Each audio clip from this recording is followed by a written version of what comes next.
नमस्कार। स्वतंत्र अध्याय को स्वागत करुछि मु चिन्मयी। देव देव महादेव से सत्य शिव सुंदर से मंगलमय सदाशिव देवता होई मध्य से श्मशानवासी अरख फूलर माळ हेउ कि बेलपत्र एतिकिरे से हुअंती संतुष्ट भक्तर मनस्कामना पूर्ण करती से करुणामय शिव महाप्रभुंक पवित्र विवाह उत्सव मानवीय लीलार आउ एक दिव्य परिप्रकाश। कोरोना कटकणा परे चलित वर्ष शिव पार्वतींक एही पवित्र विवाह उत्सव को नहीं पुणी उत्सव मुखर पश्चिम ओडिशा। एहाकु नहीं आमर स्वतंत्र उपस्थापना देव दंपतिक विवाह।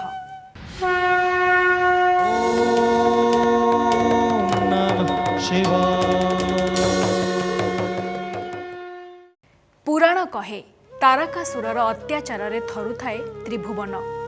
देवता माने जाई पहुंचते वैकुंठपुर रे।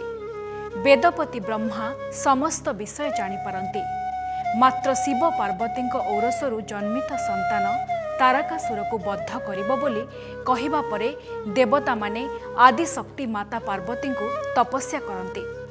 मातांक आविर्भाव परे देवगण शिव पार्वती विवाह करने को सफल हुअंती।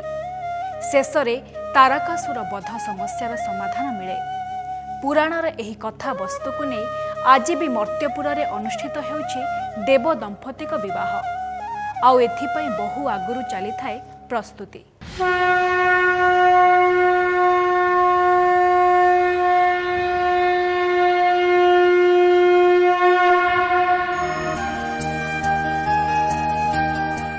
आवाहमान कालरू आम संस्कृति रे प्रचलित होई आसुछि शिव शक्ति परंपरा। एही परंपरार अनन्य पर्व हेउछि शीतल षष्ठी। विशेषकर पश्चिम ओडिशार संबलपुर, बरगढ़ और बलांगीर जिले में यह बेस धूमधाम रे पालित होइथाय। इतिहास कहे चौहान राजवंशर सुशासक थिले जणे वैष्णव। राजा पुरी रथयात्रा बुली देखिबा परे कोशल राज्य रे एभली एक यात्रा करबाकू से मन बळाइथे।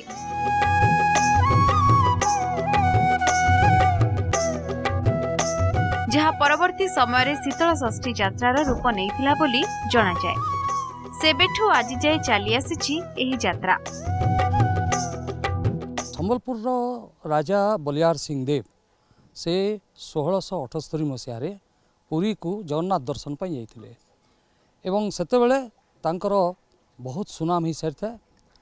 18टी करद राज्य संबलपुर अधीन को आसी सारी था। तेणु ये जो ख्याति या प्रति आकर्षित होकर पुरीर किसी उत्कलीय ब्राह्मण परिवार से माने चाहिए जे संबलपुर स्थायी बसवास करी निजर भाग्य परीक्षा करेंगे। तेणु से अनुरोध क्रमे बलियार सिंह देव तांको संबलपुर को नहीं आसिले एवं एठारे से थैथान कले। पुरी आगत जो उत्कलीय ब्राह्मण से माने होचंती शैव पूजक। से माने निज सहित तांकर परंपरा को नहीं आसथिले एवं से परंपराटी होची शिव पार्वती विवाह।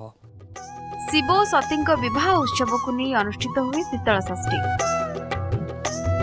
धरारू ग्रीष्म ऋतु विदाय नेउथाय, आकाशरे भासी बुलुथाय दोला दोला मेघ। आउ एमिति एक प्राकृतिक शीतल परिवेश भितरे संबलपुर अनुष्ठित हुए देवदंपतिंक विवाह।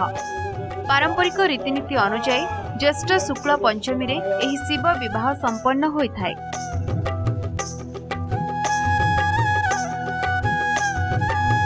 हिंदू रीतिनीति अनुसार कन्या खोजा, निबंध, विवाह पाई निमंत्रण पत्र बंटन, विवाह उत्सव और कन्यादान सह कन्या विदाय आदि कार्य अनुष्ठित होइथाय।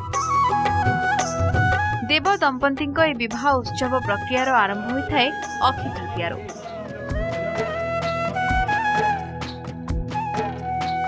पवित्र वैशाख शुक्ल तृतीय दिन थाल उठा पर्व अनुष्ठित होता है। कहबाकू गले एही दिन ठारू शीतल षष्ठी पर्वर आरंभ हुए।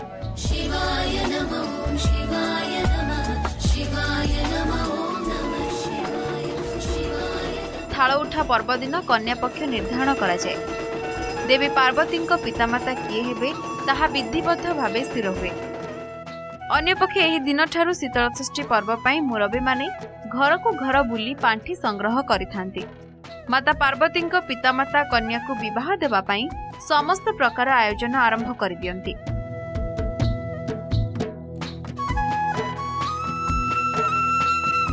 थाल उठा पर्व परे पर्यायक्रमे पारंपरिक नीति रे पत्थर पेंडी गुआ गुंडा देव विवाह अनुष्ठित होइथाय।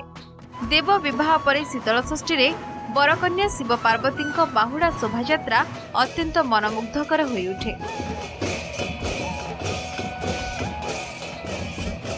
जो थाल उठा एटा अक्षय तृतीया दिन आम कन्या चयन हुए, एटा आमर सामाजिक संपर्क सहित एटा जोड़ी रही। जो कन्या पितामाता चयन होती स्थिर होती से दिन से निमंत्रण करा जाए मंदिर को, एवं मंदिर से माने कन्या पितामाता हिसाब से माने स्वीकृति लाभ करते भगवान शिव को विवाह करने। तो सहीटा अक्षय तृतीया दिन सहीटा स्थिर होता है एवं से दिन को आम कहूँ थाल उठा उत्सव। से थाल उठा उत्सव परे परे तार परे परे ठीक गोटे मास पर शीतल षष्ठी सहीटा आरंभ हुए।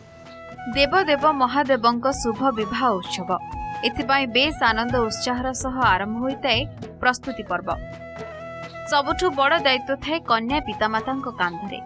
सेमाने किपरि श्रद्धा और समर्पणर सह महादेवଙ୍କୁ विवाह देबे सेथिपाई आरंभ होइताए प्रस्तुति। एथिपाई कन्या पिता साड़ी चूड़ी पलंक ठारू आरंभ करी समस्त बाहाघर सामग्री किनि थांती। घर को बंधु बांधव माने आसी थांती। नंदपड़ार बालुंकेश्वर बाबांक विवाह, झाड़ुआपड़ार लोकनाथ बाबा, मुदीपड़ार जागेश्वर बाबांक पई कन्या पितामाता माने विवाह आयोजन करिथांती। एथिपाई पूरा सहर होई उठी थाए चलचंचल। लोकमाने जेमिति अपेक्षा करिथांती एही देव विवाह रे शामिल होई सेही महार्ग अनुभव को साउंटिबा पई। विभिन्न यात्रा कमिटी, कन्या पितामाता, जिला प्रशासन एपरिक पड़ार समस्ते यात्रा को किपरि श्रृंखलित करिवे सेथिरे लागि पड़िथांती जोरसोरे। शीतल षष्ठी यात्रार अनेक विशेषत्व मध्यरु गोटे विशेषत्व होउची जे एथिरे मानवीय धारा लोकधारा रही। आमे जोली मनीष विवाह आयोजन करा जाए मनीष मानकर जो मानवीय विवाह से जहाँ सब रीतिनीति अच्छी शिव पार्वती विवाह उत्सव सामान रीतिनीति अच्छी। एठी मध्य मानवीय दंपति से पार्वती को निजर कन्या रूपे घर को नहीं रखि थांती एवं जेतेबेले शिवंक सहित विवाह उत्सव तार स्थिरीकृत हुए पतरपेणी हुए बा निर्बंध हुए से उभय पक्ष रही से जो पिंधानी कार्य आमर जो पिंधानी बोली कह जाए संबलपुर अंचल बा निर्बंध ताहा पतरपेणी हुए। आडंबर पूजा सह तोरण सुंदर पटुआर रोषणी को नहीं चूड़ांत पर्यायर पहुंचवाकू समस्ते सहमत होइथांती। एही प्रस्तुति पर्व घरे अनुष्ठित हेउथबा अन्य जे उत्सव ठारू कौनसी गुणरे भी कम नुहे। चलित वर्ष शीतल षष्ठी यात्रा पई आरंभ होइतबा प्रस्तुति बेस आकर्षणीय। प्रसिद्ध शीतल षष्ठी यात्रा रे उत्सव मुखर होई उठे संबलपुर। देव दंपति विवाह पई आयोजन चले। झाड़ुआपड़ा, मुदीपड़ा, नंदपड़ा और अन्य पड़ार महादेवंक निर्बंध कार्य बा पतरपेंडी अनुष्ठित हुए। रीतिनीति अनुजाई एही शुभ कार्य रे सामिल होइथांती बर पक्ष और कन्या पक्षर पितामाता माने।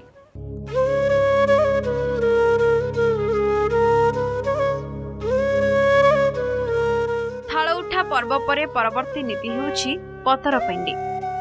पवित्र ज्येष्ठ शुक्ल द्वितीय एही कार्यक्रम संपादित होइथाय। धार्य शुभवेला अनुसार खूब निष्ठार सह पालन होइथाय पतरपेंडी पर्व।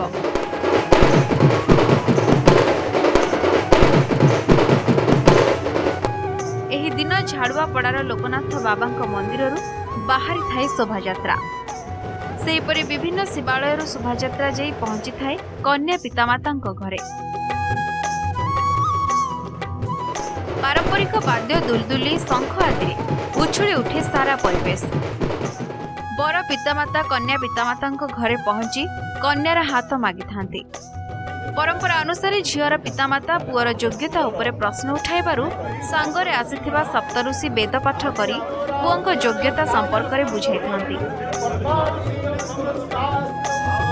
एहा परे कन्या पिता विवाह पई राजी होंती। बर पिता कन्या पिता को सरगी पत्र ବା ଶାଳପତ୍ର ପେଣ୍ଡି ଦେଇ ବିଧି ଅନୁସାରେ ନିର୍ବନ୍ଧ କାର୍ଯ୍ୟ ସମ୍ପନ୍ନ କରିଥାନ୍ତି।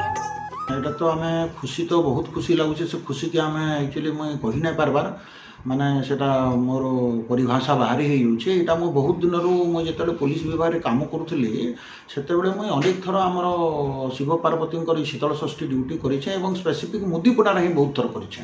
ତେଣୁ ସେଇ ଦିନରୁ ମୁଁ ଗୋଟେ ଦେଖିଲି ସେଟା ଯେନ୍ ହିସାବରେ ଆୟୋଜନ କରାହେଉଥିଲା ସେ ଦିନ ମୁଁ ଗୋଟେ ମୋର ଇଚ୍ଛା ଥିଲା ଯେ ଭଗବାନ ମୋତେ ଯଦି ଇଏ କରିବେ ତାଙ୍କର ଆଶୀର୍ବାଦ ହେବା ତାହେଲେ ମୁଇଁ ନିହାତି ଭାବରେ ମୁଇଁ ଗୋଟେ କନ୍ୟାର ପିତାମାତା ହେବି ବୋଲି ମୋର ଆକ୍ଚୁଆଲି 25-30 ବର୍ଷର ମୁଇଁ ଆଶା ମୋର ଥିଲା। गोटे इच्छा थिला कि मैंने एक्चुअली यात्रा निजे गोटे करले माने बाहाघरटा निजे करले गोटे खुशी लगता कहे तापर देखुन गोटे आमर जोग के भी आमर भगवान आमको झील भी नहीं देले तो से लगे आम माँ को कन्यादान करवार लगे इच्छा करलु आ सब आयोजन करूँ तार लगे ଏହି ପତରପେଣ୍ଡି କାର୍ଯ୍ୟ ମୁଦିପଡ଼ା ବାବା ଜାଗେଶ୍ୱରଙ୍କ ଖୁବ୍ ଭକ୍ତିମୟ ପରିବେଶରେ ସମ୍ପନ୍ନ ହୋଇଥାଏ।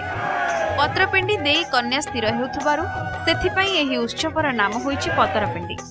ନନ୍ଦପଡ଼ାର ବାଲୁଙ୍କେଶ୍ୱର ବାବାଙ୍କ ପତ୍ରପେଣ୍ଡି ଜ୍ୟେଷ୍ଠ ପ୍ରତିପଦା, ଝାଡ଼ୁଆପଡ଼ାର ଲୋକନାଥ ବାବା ଓ ମୁଦିପଡ଼ାର ଜାଗେଶ୍ୱର ବାବାଙ୍କ ପତ୍ରପେଣ୍ଡି ଜ୍ୟେଷ୍ଠ ତୃତୀୟା ତିଥିରେ ପାଳନ ହୋଇଥାଏ। ଚଳିତ ବର୍ଷ ମଧ୍ୟ କରୋନା ପରେ ଏହି ପତରପେଣ୍ଡି ନୀତି ଆନନ୍ଦ ଉତ୍ସାହ ସହ ପାଳନ କରାଯାଇଛି। पतर पेंडी उत्सव पर विधि मुताबक बाबा भोलाशंकर हुए गुआगुंडा उत्सव। पाट पटुआर नृसिंह महाप्रभु देव विवाह उत्सव जोग देवाकू देवदेवी को निमंत्रण जणाई थांती। एही गुआगुंडा उत्सव सामिल होइथांती संबलपुरवासी। तेबे किपरि हुए एही उत्सव जानिबा से विषय रे।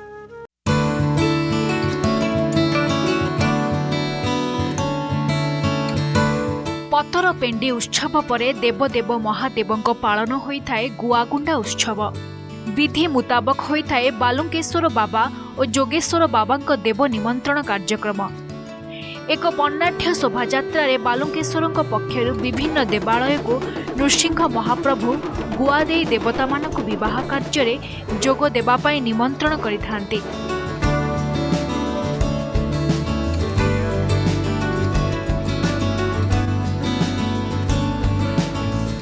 पारंपरिक रीतिनीति पूजार्चना पर एक सुसज्जित विमान रे महाप्रभु नृसिंह ज्येष्ठ शुक्ल द्वितीया दिन विभिन्न मंदिर को जाइथांती।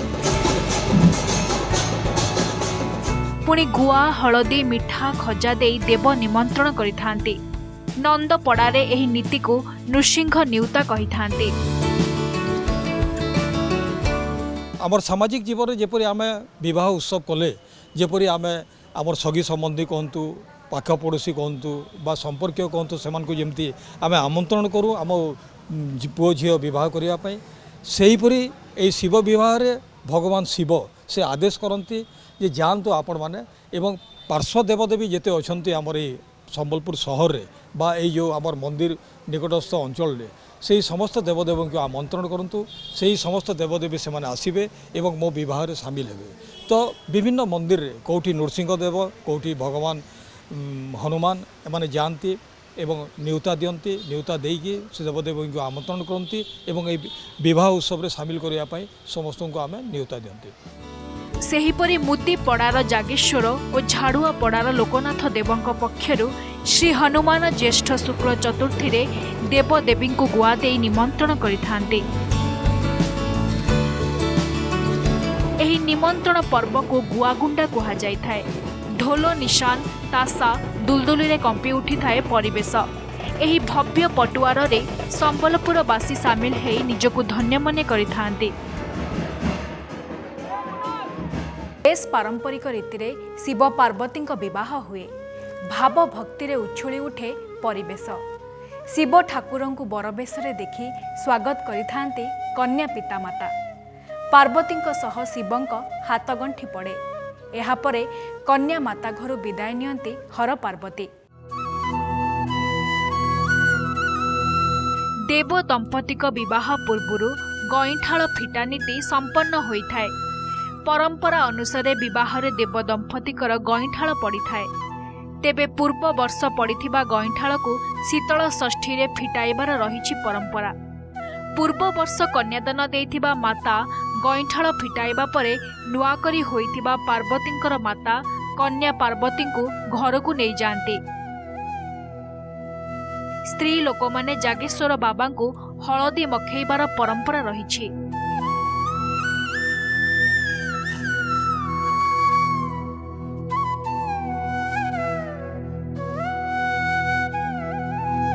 एहापरे आलती हेबा परे बाबा बर होई बरजात्री सह आसी थांती। एटा मोर फर्स्ट एक्सपीरियंस है जे कि मुझे जागेश्वर बाबा रो पर्सनली आसिकिना मुई अटेंड कर मते बहुत खुशी लागुचे। आ 2 बरस परे तो आहरी डबल खुशी हमर समस्तकर बढ़ी जाइए काजे कि 2 बरस परे होचे बोली। हल्दी खेल 2 बरस परे खेलुछु आ ई थोर बहुत लेडीज अछु आमने निजर घरे ब्यागर होचे लेखे लागुचे काजे कि हमें बाबा के आगरु सेवा करते लाउछु तले बहुत खुशी लागुचे। सेहीपरि नंदपड़ार बाबा बंबराड़ बालुकेश्वरଙ୍କ बरजात्री आसिबा पूर्वरु कन्या पक्ष घरे दही माछ पिंधाणी होइथाए। बाजा बाईद ढोलरे दुलुकी उठे चारिआड़। एकाठी हुअंती भक्त दर्शनार्थी और श्रद्धालु सामिल हुअंती बरजात्री रे। गीत नृत्य बाद्यर ताले ताले प्रभु बाहरती कन्या घर को। सेपटे ज्वाई को स्वागत करने अपेक्षा करिथांती कन्या पक्ष। माता पार्वती पिता माता बंधु बांधव ज्वाई को पाछोटी नेबा पई जेमिति उत्सुकतार सह अपेक्षा करिथांती। पार्वती माता आज भाग्यर जे मामू होइछे हमर बड़ भणीर इच्छा थिला आज सेरा पूरण होइछे। आमे माने बहुत भाग्यवान हूँ जे स्वयं माने माँ पार्वती को माने आमे माने तांकर मामू हिसाब रे आमे पाइकी आमे बहुत खुशी हिछु। नंदपड़ा मुदीपड़ा और झाड़ुआ पड़ारू एही देव बर शोभायात्रा आसी कन्या घर में पहुंचला परे वैदिक मते बाहाघर भक्ति और श्रद्धार सह होइथाए। सेहीपरि आरण्यक विवाह वासुदेव पद्धति रे लोकनाथ बाबांक बाहाघर होइथाए। बर पिता कन्या पितांक घरे पहुंचला परे बाट बरण बंदापना और परे विधि अनुଯାयी अमृत बेलारे विवाह हुए। एही शोभा यात्रा रे बहु कलाकार विभिन्न स्थानर लोकप्रिय वाद्य राज्य बाहरर शिल्पी माने आसी शोभा यात्रा रे सामिल होइथांती।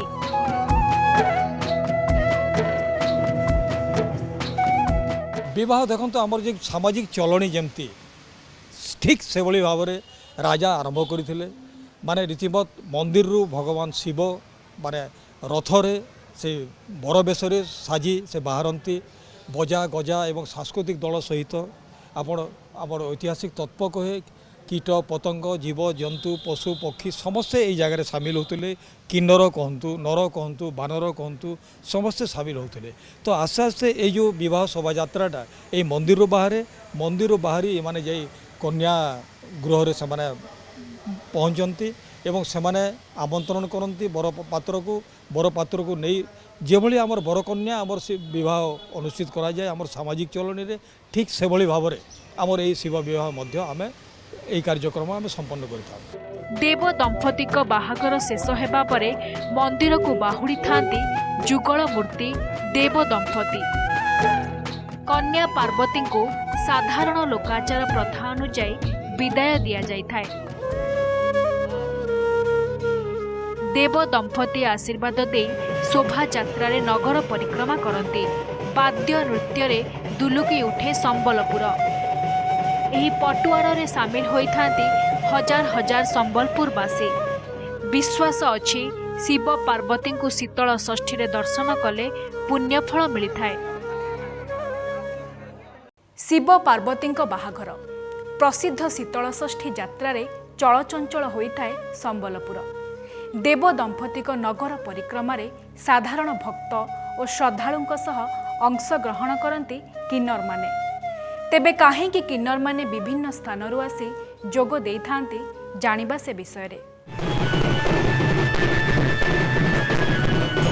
शीतल षष्ठी आसिले बाजा गजारे दुलुकी उठे संबलपुर।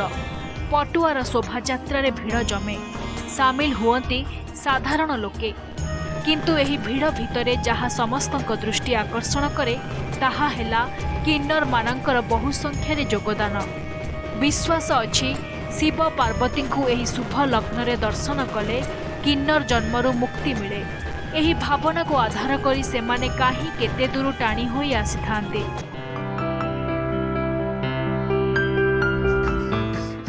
ଶୀତଳ ଷଷ୍ଠୀ ଯାତ୍ରାକୁ ନୂଆ ରଙ୍ଗରେ ସଜେଇଥାନ୍ତି ଏହି କିନ୍ନରମାନେ।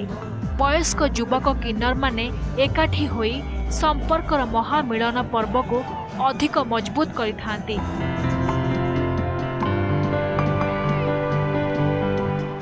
ଏହି ଯାତ୍ରାରେ କିନ୍ନରମାନଙ୍କୁ ସ୍ଥାନୀୟ ଜନସାଧାରଣଙ୍କ ତରଫରୁ ସମ୍ମାନ ଓ ସଦିଚ୍ଛା ମିଳିଥାଏ। କିନ୍ନରମାନେ ଗୀତ ନୃତ୍ୟ କଲେ ଚାଷବାସ ପାଇଁ ଭଲ ବର୍ଷା ଓ ପାଗ ଅନୁକୂଳ ହୁଏ ବୋଲି ବିଶ୍ୱାସ ରହିଛି। ଶୀତଳ ଷଷ୍ଠୀରେ ବରଯାତ୍ରୀର ଶୋଭାଯାତ୍ରା ହେଉ କି ଯୁଗଳ ମୂର୍ତ୍ତିର ଶୋଭାଯାତ୍ରା, ହୁଳୁହୁଳି ବାଜା ବାଇଦରେ ତାଳେ ତାଳେ ଏମାନେ ନୃତ୍ୟ କରିଥାନ୍ତି। ଶୀତଳ ଷଷ୍ଠୀ ଯାତ୍ରାରେ ସାଧାରଣ ବ୍ୟକ୍ତି ଶ୍ରଦ୍ଧାଳୁମାନଙ୍କ ସହିତ କିନ୍ନରମାନଙ୍କ ଏହି ଶୋଭାଯାତ୍ରା କାହିଁ କେବେଠାରୁ ଆମ ପରମ୍ପରାରେ ସାମିଲ ହେବା ସହ ଏହା ଆମ ପରମ୍ପରାକୁ ସମୃଦ୍ଧ କରିଆସିଛି।